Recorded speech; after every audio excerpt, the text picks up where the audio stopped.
संक्रमण को नियंत्रित करने के लिए आसनसोल नगर निगम ने कमर कस ली है। दुर्गा पूजा के बाद शहर को जीवाणु मुक्त करने के लिए रविवार को आसनसोल नगर निगम की ओर से सप्ताह व्यापी व्यापक सैनिटाइजेशन अभियान की शुरुआत की गई। कोरोना संक्रमण को नियंत्रित करने के लिए आसनसोल नगर निगम ने कमर कस ली है। दुर्गा पूजा के बाद शहर को जीवाणु से मुक्त करने के लिए रविवार को आसनसोल नगर निगम की ओर से सप्ताह व्यापी व्यापक सैनिटाइजेशन अभियान की शुरुआत की गई। नगर निगम मुख्यालय में आयोजित कार्यक्रम का उद्घाटन राज्य के श्रम कानून मंत्री मलय घटक, प्रशासक board chairperson Jitendra Tiwari, police आयुक्त सुकेश कुमार जैन, जिला शासक पूर्णेंदु कुमार माझी, एडीडीए चेयरमैन तापस बनर्जी समेत अन्य अतिथियों ने संयुक्त रूप से किया। कार्यक्रम की शुरुआत अतिथियों को सम्मानित करने के साथ हुआ। सबसे पहले नगर निगम प्रशासक बोर्ड के चेयरमैन जितेंद्र तिवारी ने मलय घटक, एडीडीए चेयरमैन तापस बनर्जी, जिला शासक पूर्णेंदु माझी एवं पुलिस कमिश्नर सुकेश कुमार जैन को फूलों का गुलदस्ता देकर उन्हें सम्मानित किया। इस दौरान सैनिटाइजेशन अभियान का माइक्रो प्लान भी जारी किया गया। मौके पर प्रशासक बोर्ड सदस्य अमरनाथ चटर्जी, पूर्ण शशि राय, अशोक रुद्र, अंजना शर्मा, दिवेंदु भगत, मीर हासिम के अलावा बड़ी संख्या में सफाई कर्मी मौजूद रहे। मंत्री मलय घटक एवं पुलिस कमिश्नर सुकेश कुमार जैन ने स्वयं सड़क पर उतरकर सैनिटाइजेशन किया। वहीं सफाई कर्मियों ने आसनसोल जीटी रोड पर कतारबद्ध होकर सैनिटाइजेशन किया। तापस बनर्जी महाशय आছেন চেয়ারম্যান আড্ডা।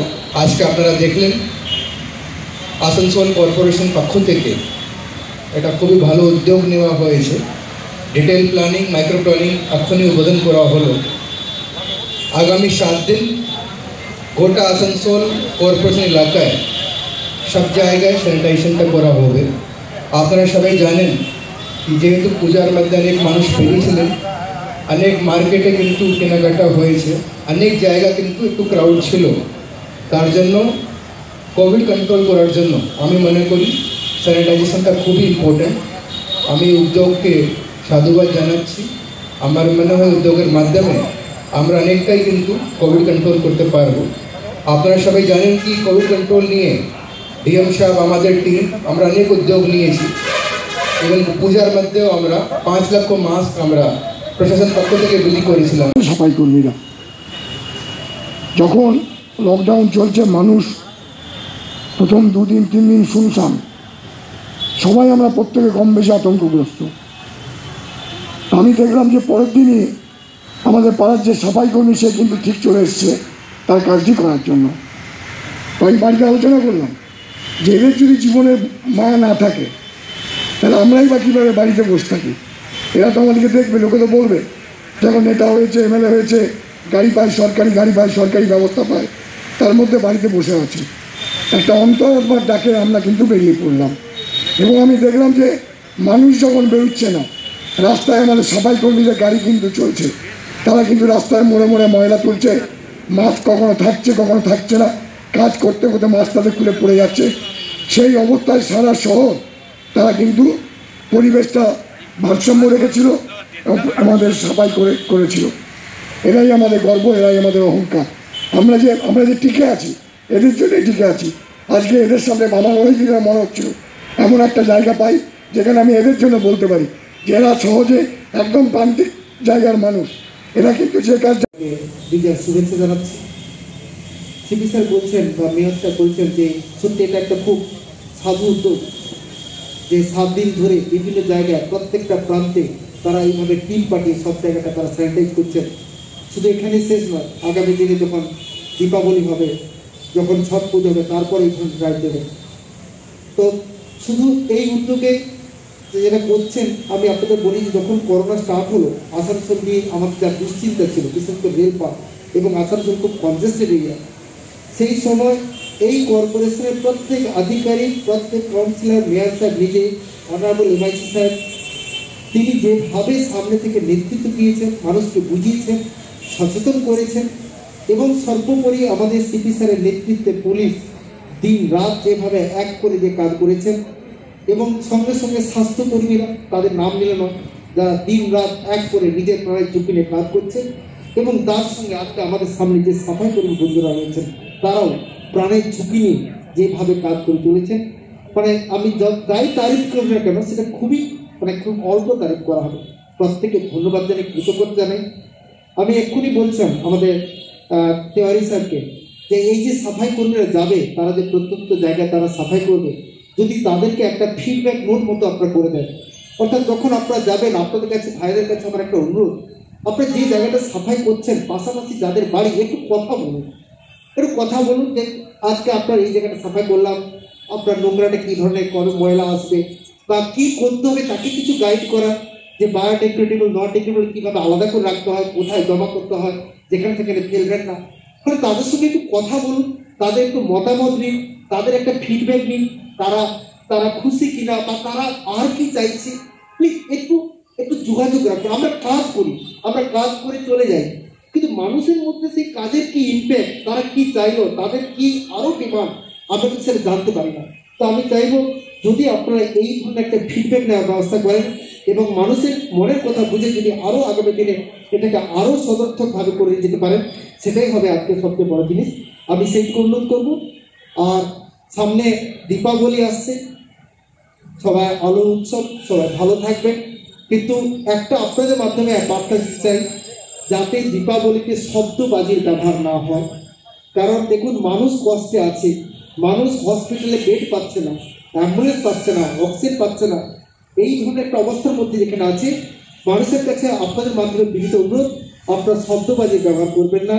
নিশ্চয়ই আপনার প্রদীপ জ্বালান, আপনার মোমবাতি জ্বালান, নিশ্চয়ই আপনার করবেন, কিন্তু আপনার আনন্দ যেন অন্যের কাছে কোনো কষ্ট বা দুঃখের কারণ না হয়ে যায়, সেইটা প্লিজ আপনারা একটু দেখবেন। আগামী দিনে সবাই সুস্থ থাকবেন। শুধু এইটুকু বলতে পারি যে আসানসোল পৌর নিগম যে কাজ করছে তাকে সর্বতভাবে সাহায্য করার জন্য পুলিশ প্রশাসন এবং আমাদের যে সিভিল অ্যাডমিনিস্ট্রেশনের যতগুলো উইংস আছে সবাই সবসময় তাদের সঙ্গে থেকে তাদেরকে সাপোর্ট দিয়ে যাতে মানুষের পরিষেবা দেওয়া যায় সেটা আমরা এনশিওর করবো। সবাই ভালো থাকুন, সুস্থ থাকুন, এই কামনা করে আমার বক্তব্য শেষ করতে হচ্ছে। এই ভাইয়েরা আজকে এখানে উপস্থিত আছেন। আমি প্রথমেই যে কথাটা বলতে চাই যে করোনা ভাইরাস সারা পৃথিবী জুড়ে যে ত্রাসের সৃষ্টি করেছে, আমরাও কিন্তু তার বাইরে নই। কিন্তু আমাদের রাজ্যে মাননীয় মুখ্যমন্ত্রীর নেতৃত্বে যেভাবে করোনা ভাইরাসের বিরুদ্ধে আমরা লড়াই করছি, তিনি রাস্তায় নেমে বাজার হাটে গিয়ে যেভাবে মানুষকে বোঝাচ্ছেন, আমার মনে হয় ভারতবর্ষের কোনো রাজ্যের কোনো মুখ্যমন্ত্রী ঠিক এইভাবে করোনা ভাইরাসের বিরুদ্ধে লড়াই করছেন না। আজকে আমরা গর্ব করে বলতে পারি যে আমাদের দেশে অনেকগুলো রাজ্য আছে, কিন্তু আমাদেরই একমাত্র রাজ্য যে রাজ্যে পুরো 1 বছরের জন্য মাননীয় মুখ্যমন্ত্রী রেশনকে বিনা পয়সায় করে দিয়েছেন। যেদিন আমাদের প্রধানমন্ত্রী ঘোষণা করলেন মাত্র 4 ঘন্টা টাইম দিয়ে রাত্রি 8টার সময় যে আজকে রাত্রি 12টার থেকে লকডাউন, সেদিন কিন্তু চিন্তা করেনি যে যারা রোজ আনেন রোজ খান সেই পরিবারগুলো কিভাবে চলবে। কিন্তু সঙ্গে সঙ্গে মাননীয় মুখ্যমন্ত্রী তিনি 1 বছরের জন্য রেশনটাকে বিনা পয়সায় করে দিলেন। এবং আমাদের রাজ্যে যারই করোনা ভাইরাস হচ্ছে, রাজ্য সরকার বিনা পয়সায় তার চিকিৎসার ব্যবস্থা করে দিয়েছে। আপনারা টেস্ট করাচ্ছেন, টেস্টে যদি পজিটিভ হচ্ছে সঙ্গে সঙ্গে সরকারি অ্যাম্বুলেন্স আসছে, সনকার মতো মেডিকেল কলেজ হসপিটালে আপনাদেরকে চিকিৎসা করানো হচ্ছে এবং বিনা পয়সায় আপনাদের বাড়ি পৌঁছে দেওয়া হচ্ছে আপনারা সুস্থ হওয়ার পরে।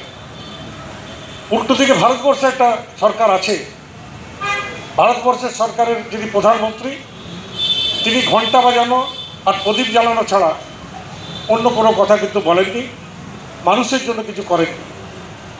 তাই এই তফাৎটাকে আজকে কিন্তু মানুষকে জানতে হবে।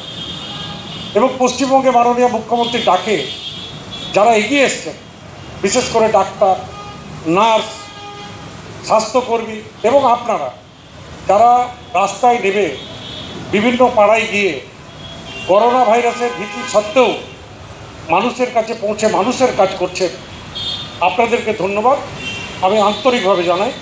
যেভাবে আপনারা কাজ করছেন, পৌর নিগমের আপনারা বিভিন্ন জায়গাতে পৌর নিগমের হয়ে যাচ্ছেন এবং এই যে 1 সপ্তাহব্যাপী যে উদ্যোগ নেওয়া হয়েছে সেই উদ্যোগকে আমি স্বাগত জানাই। কারণ আমরা যে শিল্প শহরে থাকি সেই শিল্প শহর কর্পোরেশনের এখন এলাকা অনেকটা বড়, একদম বরাকর থেকে শুরু করে জামুরিয়া রানীগঞ্জ পর্যন্ত এই বিশাল এলাকায় লক্ষ লক্ষ মানুষ বসবাস করে। তারা যাতে সুস্থ থাকে, তারা যাতে করোনা ভাইরাসে আক্রান্ত না হন, সেই চিন্তাভাবনা যে পৌর নিগম করেছে এবং তারা একটা সঠিক পদক্ষেপ নিয়ে এই এলাকা স্যানিটাইজেশনের জন্য যে ব্যবস্থা করেছে, আমার মনে হয় না যে আমাদের রাজ্যের বাইরে এই ধরনের ব্যবস্থা কোনো পৌর নিগম বা কেউ করছে। আমার বক্তব্যকে দীর্ঘায়িত করছি না, খালি এটুকুই বলবো যে আমরা কয়েকদিন আগে দুর্গাপুজো পেরিয়ে এসেছি, সামনে কালী পূজা, ছট পরব, তারপরেও শুনলাম আবার প্রোগ্রাম হবে।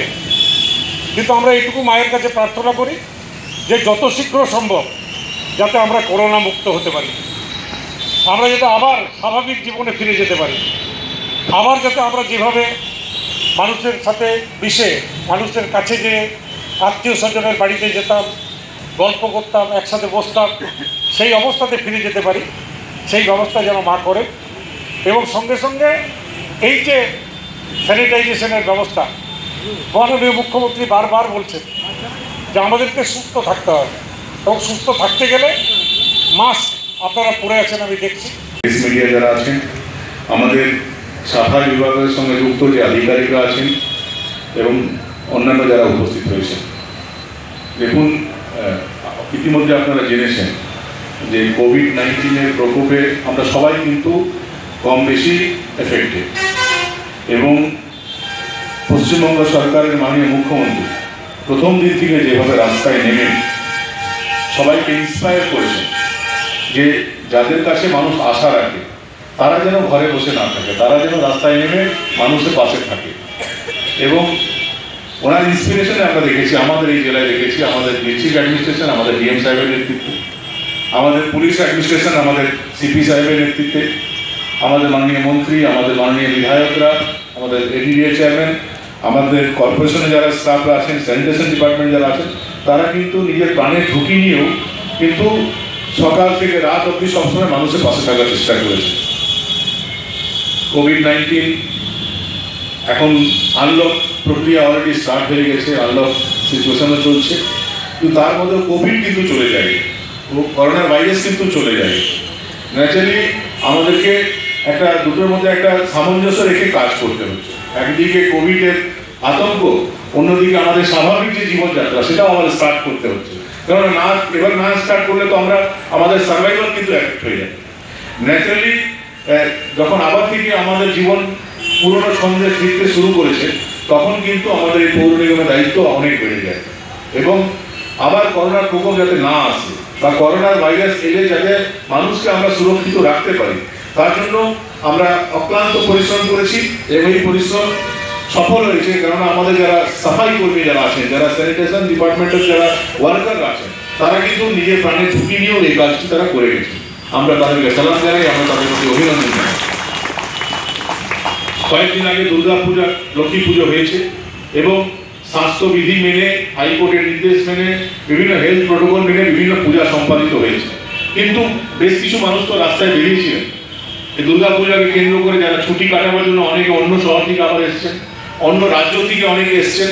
ন্যাচারালি একটা ইনফেকশনের একটা সম্ভাবনা কিন্তু থাকে এরকম পরিস্থিতিতে। ন্যাচারালি এই ইনফেকশনের সম্ভাবনাকে যাতে কম করে দেওয়া যায়, তার জন্য আমরা পৌর নিগমের তরফ থেকে একটা মাইক্রো প্ল্যান করেছি যে আজ থেকে শুরু হচ্ছে 7 দিন ধরে প্রত্যেকটা অঞ্চলে, পৌর নিগমের এলাকার প্রত্যেকটা অঞ্চলে আমাদের সাফাই কর্মীরা গিয়ে তারা কিন্তু স্যানিটাইজেশনের ব্যবস্থা করবেন। এবং শুধু তারা এই ব্যবস্থা করবেন তাই না, সেটা তদারকি করবেন আমাদের যে বোর্ড অফ অ্যাডমিনিস্ট্রেটর যারা মেম্বার আছেন, তারাও কিন্তু বিভিন্ন অঞ্চলে গিয়ে তারা নিজেরা সামনে থেকে নিজেরা নেতৃত্ব দিয়ে এই কাজটা কিন্তু পর্যবেক্ষণ করবেন এবং ভালো করে এই কাজটা আমরা করব। পরবর্তী ক্ষেত্রে আমরা চিন্তা ভাবনা করেছি এরপর আবার কালী পুজো, ছট পুজো পেরিয়ে যাওয়ার পর বা গুরু নানক জয়ন্তী পেরিয়ে যাওয়ার পর আরেকবার আমরা এটা করবো। যত বেশি আমরা এই কাজগুলো করতে পারবো, তত বেশি মানুষের লাইফ কিন্তু আমরা সুরক্ষিত রাখতে পারবো। আজকে ঠিক আমি সব স্বাগত ভাষণের পরেই আমাদের মাননীয় মন্ত্রী এবং আমাদের যারা গেস্টরা আছেন, ওই মাইক্রো প্ল্যানের একটা পুস্তিকা আমরা তৈরি করছি, সেটা প্রকাশ করা হবে। এটাতে আসানসোল পৌর নিগম এলাকায় কবে কবে কোথায় স্যানিটাইজেশন হবে তার পুরো বিবরণ দেওয়া আছে এবং প্রেস মিডিয়ার মাধ্যমে এটা জনগণের কাছে আমরা দিয়ে দেবো। আপনাদেরকেও রিকোয়েস্ট করবো যে শিডিউল টাইম দেওয়া আছে, সেই শিডিউল টাইমে যদি দেখলেন কোনো কারণে আপনার এলাকায় স্যানিটাইজেশন হয়নি, আপনারা আমাদের যে হেল্পলাইন নাম্বার আছে সেই হেল্পলাइन নাম্বারে ফোন করে জানান যাতে আমরা আরো বেটার ওয়ে কাজগুলো করতে পারি। आसनसोल से संतोष मंडल की रिपोर्ट, PV न्यूज।